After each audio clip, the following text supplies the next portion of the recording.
ఈరోజు ఈ యొక్క పేడపల్లి గ్రామంలో జరిగినటువంటి దళితుల మీద అంటరాని వాళ్ళు అని చెప్పని గత 100 సంవత్సరాల కింద ఉన్నటువంటి మన ధర్మశాస్త్రాన్ని మళ్ళీ కూడా దానికి జీవం పోసినట్టు ఇక్కడ గౌడ కులస్తులు చేయడం జరిగింది.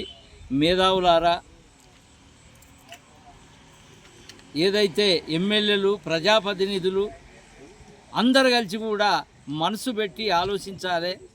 ఆనాడు ఒక బ్రాహ్మణులే చేసిండ్రు అని అనుకుంటే బీసీలు ఎస్సీలు మనమంతా ఏకం కావాలి, రాజాధికారం వైపు పోవాలని చెప్పాను. ఒకవైపు అందరం ఏకమవుతా ఉంటే మమ్మల మీదికి చూడనే కులం లేదు అనుకుంటా కులంతోటి కళ్ళల్లోనే చూస్తూ ఆ కళ్ళతోటి మమ్మల్ని కులము మాదిగా అని చెప్పని చంపేస్తూ ఉన్నారు.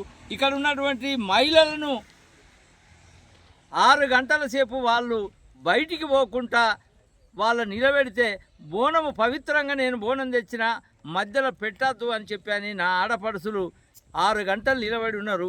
ఓ మేధావులారా, అన్ని కులాల వాళ్ళు ఆలోచించండి.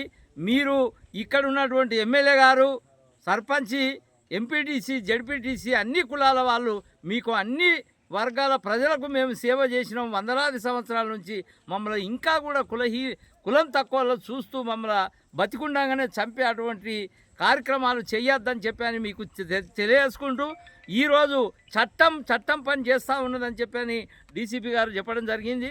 తప్పకుండా వాళ్ళను అరెస్టు చేస్తూ ఇక రాష్ట్రం లోపలనే ఈ జిల్లాలనే ఎక్కడ కూడా దళితుల జోలికి పోవద్దు, వాళ్ళు మనసులే అని చెప్పనేటువంటి భావన కలిగించాలి. వాళ్ళని వెంటనే అరెస్టు చేసి వాళ్ళ మీద యాక్షన్ తీసుకోవాలని చెప్పని మాదిగ జాతి తరపున మిమ్మల్ని అందరినీ, చట్టాన్ని, ఎమ్మెల్యేలు, ఎంపీలను మిమ్మల్ని అందరినీ కూడా వేడుకుంటూ సెలవు తీసుకుంటున్నాను.